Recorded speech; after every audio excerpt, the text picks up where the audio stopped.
আসসালামু আলাইকুম। আজকে চলে আসলাম রহমতপুর পাইলছড়া আমার নানার বাড়িতে। আমার ছোট মামা কই মাছ চাষ করেছেন। এর আগেও আমি আপনাদের এই কই মাছগুলো দেখিয়েছিলাম। এটা হচ্ছে পালিছড়ার বিল। আর এখন আমাদের এলাকায় প্রচুর পরিমাণে বৃষ্টি হচ্ছে। বৃষ্টির কারণে এই বিলে প্রচুর পানি হয়েছে, একদম বন্যা হয়ে গেছে। আর পালিছড়ার বিলে প্রচুর পরিমাণের মাছ পাওয়া যায়, দেশি মাছ। অন্যান্য বিলে এই মাছগুলো পাওয়াই যায় না, বিলুপ্ত প্রায়। কিন্তু এ বিলে সব ধরনের দেশি মাছই পাওয়া যায়। আর আমাদের এই বিলের পানি কখনোই শুকায় না, একবার পানি হলে অনেক দিন পর্যন্ত থাকে। কারণ পালিছড়ার বিলের পানিগুলো বের হওয়ার জায়গা নাই, রাস্তা নাই। প্রচুর পরিমাণের বৃষ্টি হওয়ার কারণে পালিছড়ার রাস্তায় একদম নষ্ট হয়ে গেছে। কারণ এদিকে পাকা রাস্তা না কাঁচা রাস্তা, আর কাঁচা রাস্তা হওয়ার কারণে রাস্তা একদম নষ্ট হয়ে গেছে। আর এই নষ্ট হওয়ার কারণে আমরা অটোগুলো পুকুর পাড়ে আনতে পারি নাই। আমরা অটোগুলো পাকার মাথায় রেখে দিয়েছি। রেখে দেওয়ার কারণে আমাদের এখন এই মাছগুলো প্রচুর সমস্যার সম্মুখীন হয়ে গেলাম।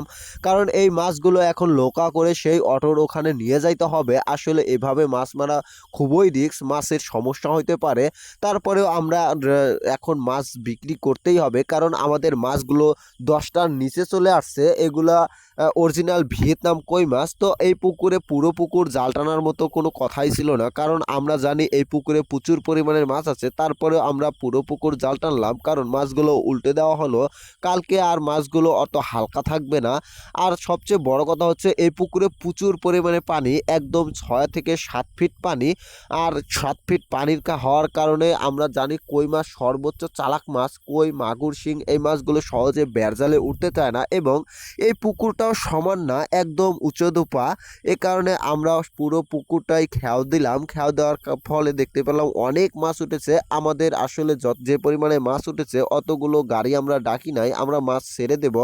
আমরা প্রথমে মাছগুলো ট্রেতে তুললাম। ট্রেতে তোলার পরে দুজন করে ধরে ধরে মাছগুলো নিয়ে আসা হচ্ছে নৌকার কাছে। নিয়ে আসার পরে এখানে আমার মামাতো ভাই শাহিন দাঁড়িয়ে আছে ব্যারেল ধরে, আর আমি। কারণ এই নৌকা এক পাশ হলেই নৌকাটা একদম তলিয়ে যাবে। আর নৌকা যদি একবার যদি উল্টে যায় তাহলে সব মাছ পালিছড়ার বিলে চলে যাবে। তখন মাছগুলো হয়ে যাবে সরকারি, সবাই মেরে মেরে খাবে বা পাওয়াই যাবে না।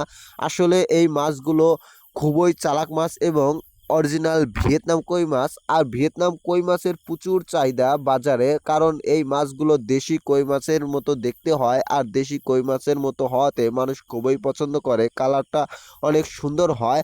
আপনারা যারা কই মাছ চাষ করবেন অবশ্যই ভিয়েতনাম কই মাছ চাষ করবেন। কখনোই ভিয়েতনাম কই মাছ ছাড়া অন্য কই মাছ চাষ করবেন না। ভিয়েতনাম কই মাছ চাষ করলে আপনি অবশ্যই লাভবান হতে পারবেন। ভিয়েতনাম কই মাছ আপনি রেণু থেকে 4 মাসের ভিতরেই 8টা থেকে 10টাতে কেজিতে আনতে পারবেন। এবং এই মাছটা অনেকটাই সভ্য এবং ভদ্র হয়ে থাকে। এই মাছটা একে অপরকে খুবই কম খায় এবং আপনার পুকুরে ক্ষয় কম যাবে। আপনি অবশ্যই লাভবান হতে পারবেন।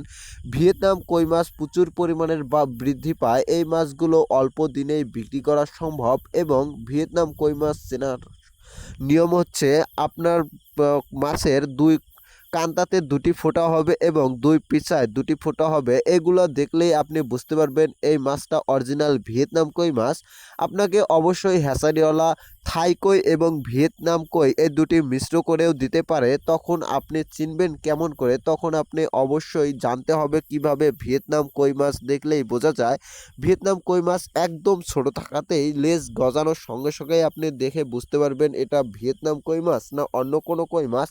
আসলে এখানে একটি অটো আছে, সেই অটোর জন্য আমরা কিছু মাছ হাঁপাতে রেখে দিলাম। 2 মণ মাছ আমরা হাঁপাতে রেখে দিলাম। এই মাছটা আমরা নিয়ে যাব এখানকার অটো দিয়ে। এটি হচ্ছে ভ্যান অটো, কারণ এই অটোটি ব্যারেল দিয়েই নিয়ে যাবে। আর সেই ব্যারেলটা আমরা নিয়ে যাচ্ছি ওই অটোতে মাছ নিয়ে যাওয়ার জন্য।